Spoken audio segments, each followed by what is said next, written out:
Buen día chicos, Dios les bendiga. Un placer saludarles esta mañana por este medio.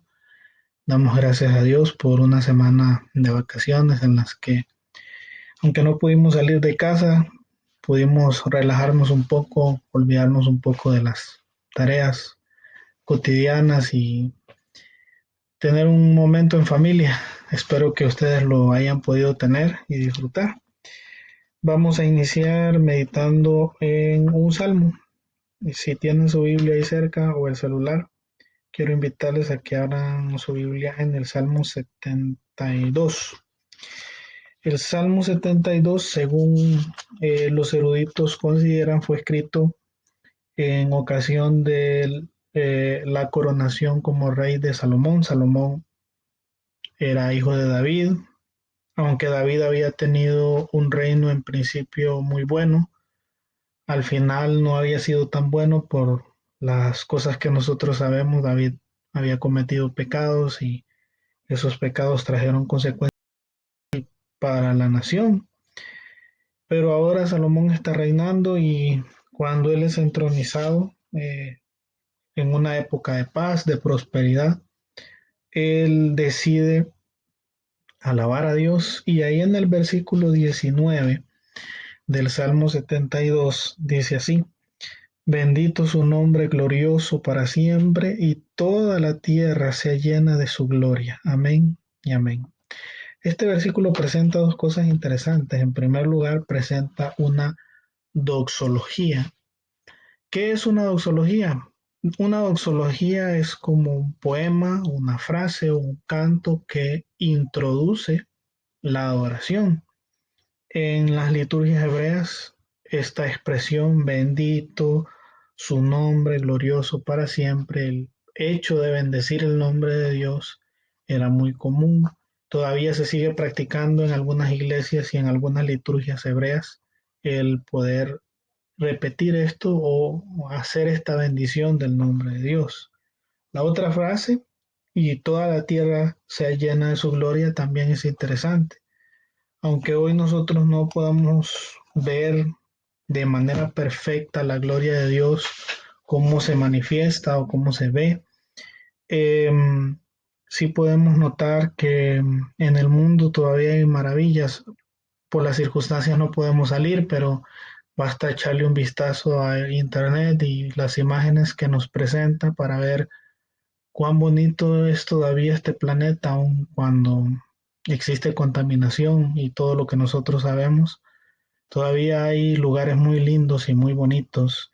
Si hoy pueden buscar ahí en internet algún lugar bonito, algún lugar que les inspire. Si les gustan las playas, pueden escribir ahí las playas más lindas del planeta, etcétera, las montañas, dependiendo del lugar que más les guste a ustedes. A mí en lo personal hay unas islas que se llaman Bora Bora, que me llaman mucho la atención, son muy bonitas, son muy limpias. Eh, y me gusta observar qué bonito podría ser ver un atardecer en un lugar como esos. Así podemos pedirle a Dios hoy que llene con su gloria este planeta como lo hizo cuando lo creó. Muy bien, vamos a empezar nuestra clase. Hoy vamos a abordar el tema del Día del Señor. Es interesante porque en la página 6 de nuestro libro de texto se nos dice que el Día del Señor hace referencia al sábado de la creación.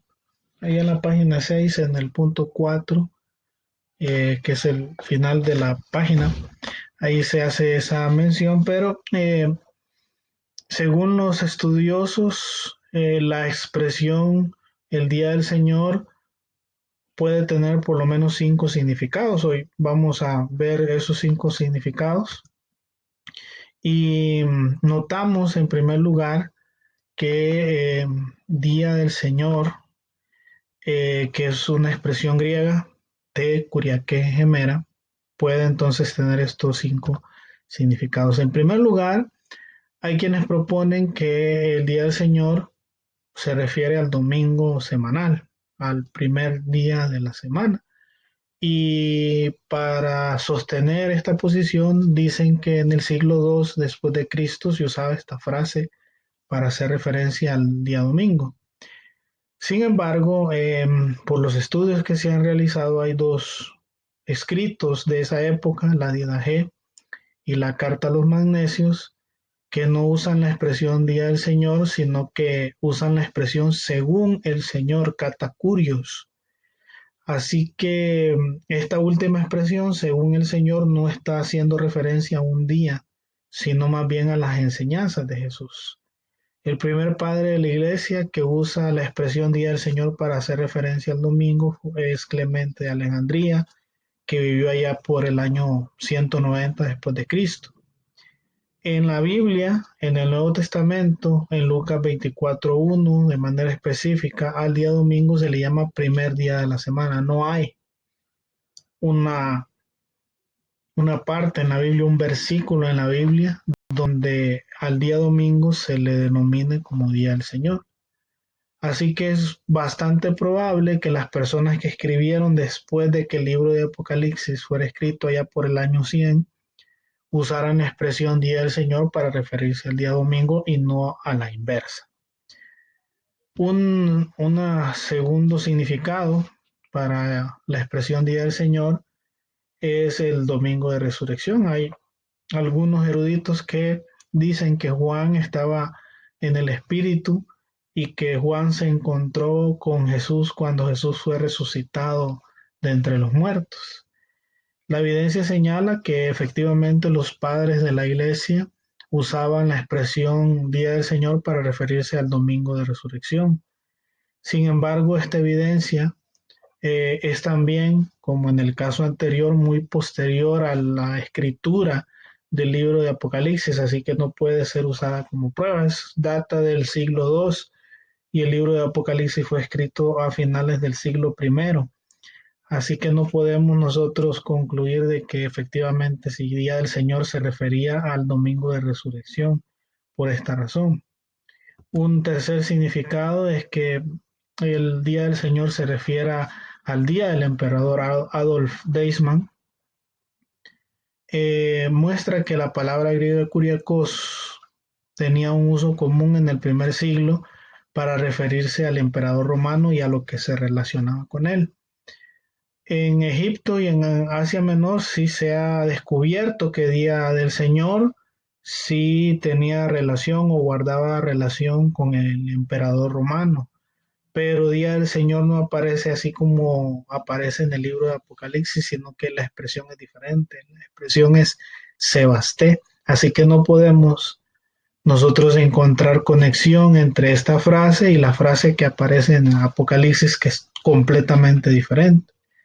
Además, es poco probable que Juan hablara del día del emperador en un momento cuando los cristianos estaban siendo perseguidos por el César y por el hecho de no adorarle y de no llamarle curios, que significa Señor. Cuarto significado, el tercero era el anterior, cuarto significado es que el día del Señor se refiere al sábado, al séptimo día de la semana, que es la posición que tiene la iglesia adventista, por cierto. La frase Día del Señor no aparece en ninguna otra parte de la Biblia. Si nosotros nos ponemos a buscarla, no la vamos a encontrar. Pero sí hay algunos versículos en los evangelios donde se hace referencia al sábado como perteneciendo al Señor, en este caso a Jesús. En Mateo 12:8, Marcos 2:27-28 y Lucas 6:5 se hace la mención del Señor del sábado refiriéndose a Cristo. Así que podríamos decir de que Juan recibió la visión del Apocalipsis en un séptimo día de la semana, sábado. Hay un teólogo llamado Maxim Bert Ford que no está de acuerdo con esta interpretación, pero que por todas las evidencias que ha podido encontrar ha llegado a admitir que lo más probable es que el cristiano todavía tenga que guardar el sábado. Una quinta y última o quinto y último significado es que Día del Señor pueda referirse al día escatológico, o sea, al día del fin, cuando Jesús regresa por segunda vez. Los que sostienen esto dicen de que Juan fue llevado a ver todo lo que va a pasar cuando el Señor Jesús regrese por segunda vez a la tierra. En el Antiguo y en el Nuevo Testamento podemos encontrar de que hay escritores que sí usan la frase día del Señor para referirse a ese día, el día del juicio final o el día en que Jesús regresa por segunda vez. Entre ellos tenemos a Joel, Amós, Sofonías y Malaquías. Y en el Nuevo Testamento tenemos a el apóstol Pablo y a Lucas también haciendo referencia a esto.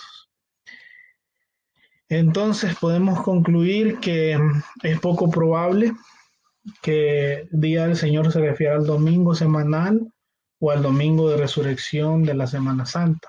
Estas ideas no pueden ser apoyadas por evidencia bíblica o extrabíblica. Sí hay evidencias bíblicas que señalan que esta expresión se refiere al día final, al día en que Jesús regresa. Pero la evidencia más fuerte está a favor de que la expresión Día del Señor, por el orden inverso, se refiere al séptimo día de la semana. Podemos nosotros entenderlo de las dos maneras. Podemos entenderlo refiriéndose tanto al sábado como al día en que Jesús regresa. Estas ideas no chocan entre sí porque recordemos que el libro de Apocalipsis habla de el tiempo del fin y que como vamos a ver más adelante, el sábado tiene un papel protagónico en las cosas que suceden en el tiempo del fin. Muy bien, vamos a ahora trabajar a la página 6 de nuestro libro de texto. Ahí hay unas frases eh, que están en cursiva.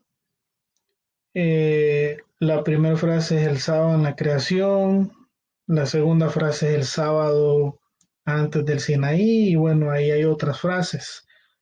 Lo que necesito es que en un documento de Word o en su cuaderno, como ustedes mejor puedan hacerlo, para cada una de esas frases hay uno o más versículos. Les voy a poner un ejemplo. Entonces, ustedes escriben en Word o en su cuaderno la primera frase, el sábado en la creación. Esa frase tiene tres versículos.